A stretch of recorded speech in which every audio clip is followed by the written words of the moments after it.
Capres nomor urut 3 Ganjar Pranowo pun ikut menanggapi pernyataan Sekjen PDI Perjuangan Hasto Kristianto yang menyebut gaya debat Cawapres nomor urut 2 Gibran Rakabuming Raka meniru Jokowi di momen pemilu 2019.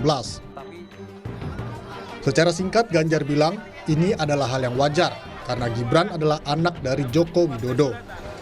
Ya namanya juga anaknya. Gibran menyatakan penampilannya di debat Cawapres jadi pembuktian dan menjawab keraguan publik soal kemampuannya. Mungkin kemarin teman-teman juga sudah lihat debat ya.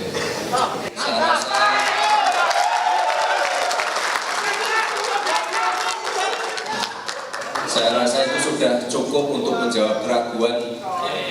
Ini bukan pembuktian saya, tapi pembuktian seluruh anak muda. Melihat ada bulian, nyinyiran, fitnah di sosmed, tidak perlu kita tanggapi, kita balas saja dengan pembuktian-pembuktian. Usai debat Cawapres, Sekjen PDI Perjuangan sekaligus Sekretaris Tim Pemenangan Ganjar Mahfud, Hasto Kristianto, menyebut gaya debat Cawapres nomor urut 2, Gibran Rakabuming Raka, meniru gaya debat Presiden Joko Widodo di momen pemilu 2019. Tapi ini kan suatu pengulangan dari apa yang dilakukan oleh Pak Jokowi pada tahun 2014 ke Pak Prabowo dan Pak Hatta. Sehingga ini adalah suatu question trap yang kemudian seharusnya tidak perlu dilakukan. Dalam debat Cawapres, Gibran bertanya soal State of the Global Islamic Economy, SGIE, atau posisi ekonomi syariah Indonesia secara global ke Cawapres nomor urut 1, Muhaimin Iskandar. Hal yang sama juga pernah dilakukan Joko Widodo dalam debat Pilpres 2019, yaitu bertanya soal TPID atau Tim Pengendali Inflasi Daerah tanpa menjabarkan lebih dulu kepanjangannya. Tim Liputan, Kompas TV.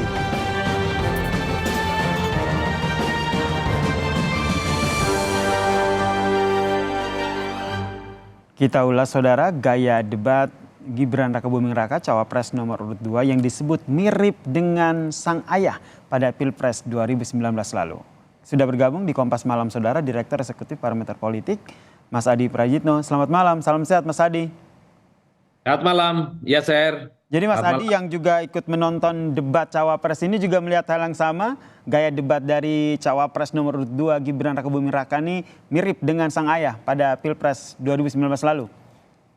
Kalau saya bukan hanya menyebut mirip, tapi bisa dipastikan 100% sama dengan Jokowi. 100% sama ya, oke. 100% sama, parameternya saya kira banyak ya. Pertama, yaitu menciptakan ekspektasi rendah terhadap Gibran. Dulu memang 2014, 2019 bahkan, Jokowi itu kan ekspektasi dalam debat kandidatnya, relatif kan tidak terlampau menjulang karena dinilai retorika, gaya bahasa, itu kan kalah jauh dari Prabowo Subianto yang bahasanya menggunakan bahasa yang cukup berapi-api dan tegas.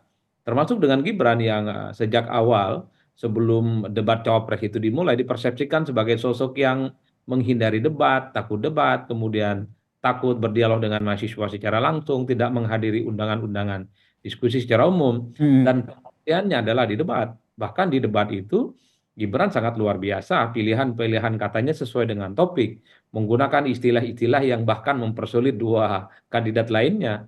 Persis seperti halnya Pak Jokowi ya, menggunakan istilah yang juga sempat tidak dipahami oleh Pak Prabowo saat itu. 2014 misalnya Jokowi menyebut TPID, yang Pak Prabowo pun menyebut ya nggak tahu. 2019 misalnya ada istilah unicorn, ada tol laut gitu ya, dua istilah yang juga agak susah untuk dipahami oleh Prabowo. Itu yang menurut saya indikator pertama untuk melihat betapa ada kemiripan dalam menurunkan standar ekspektasi publik yang rendah awal sebelum debat dan kemudian dibalikkan pasca debat di mana Pak Jokowi ataupun Gibran tadi malam gitu ya itu debatnya cukup luar biasa. Berarti yang kedua apa Mas Adi? Yang kedua bagi saya sangat sederhana, yaitu Gibran ini seringkali mengulang kata kunci yang selalu menjadi titik berat dalam perdebatan-perdebatan yang itu adalah satu positioning program prioritas dan unggulan. Misalnya Gibran itu selalu mengulang bahwa program ekonomi sebagai upaya untuk menuju Indonesia Emas 2045 itu kata-kata yang sering diulang. Artinya apa? Pertumbuhan ekonomi, investasi dan pembangunan adalah kunci untuk memenuhi ekspektasi bonus demografi untuk beberapa tahun ke depan. Jokowi juga melakukan itu di 2014 dan 2019. Berarti Tentu ini dianggap oleh tim Gibran Rakabuming Raka ini adalah suatu success story yang bisa diadopsi begitu ya. Seperti kata Anda 100% sehingga bisa menunjukkan bahwa Gibran itu sebenarnya bisa berdebat. betul Mas, betul. Nah, yang ketiga parameter bahwa kita sama dengan Pak Jokowi adalah ketika memperkenalkan program-program populis, Mm-mm. bukan hanya melanjutkan semua hal yang sudah dilakukan oleh Pak Jokowi ya tentang kartu-kartu itu, tentang IKN. Tapi misalnya Gibran dengan Prabowo Subianto memperkenalkan apa yang disebut dengan makan gratis, susu gratis. Mm-mm. Itu kan program populis yang menyentuh persoalan substansial yang dihadapi masyarakat secara langsung dengan anggaran yang cukup fantastis. 400 triliun untuk 82, sekian juta penduduk Indonesia mendapatkan sesuatu yang gratis itu adalah program yang cukup menggiurkan. Ada angin surga kepada mayoritas di Indonesia untuk mendapatkan hal-hal yang sifatnya gratis. Mm-mm. Tapi yang terakhir yang keempat Mas, indikasinya adalah bahwa memang strategi komunikasi politik yang disampaikan oleh Gibran gitu ya, itu adalah strategi komunikasi yang tentu ada turun langsung ke masyarakat dalam arti istilah-istilah yang digunakan itu adalah cukup sederhana dan cukup membumi. 4 parameter yang saya lihat sebagai ukuran di mana Gibran itu ya sama persis sebenarnya dengan Jokowi Pilpres Mm-mm. 2014 dan 2019. Saya mengatakan di berbagai kesempatan ini Gibran adalah Jokowi versi milenial. Jokowi Ini versi milenial. Oke. Nah, menurut Anda sendiri nanti apakah ini juga turut akan mendongkrak elektabilitas dari capres dan juga cawapres nomor urut 2 ini? Karena ini tadi Jokowi versi milenial begitu. ya kalau kita mau menghitung rata-rata secara umum tanpa debat kandidat sekalipun Mm-mm. sebenarnya elektabilitas pasangan Prabowo dan Gibran ini kan naik secara signifikan karena ada migrasi yang cukup luar biasa terutama dari pemilih Jokowi ya yang di 2019 yang lalu Mm-mm. terafiliasi ke beberapa orang ya secara perlahan memang migrasi dan pindah mendukung Prabowo dan Gibran karena publik tahu bahwa Gibran ini adalah anaknya Jokowi.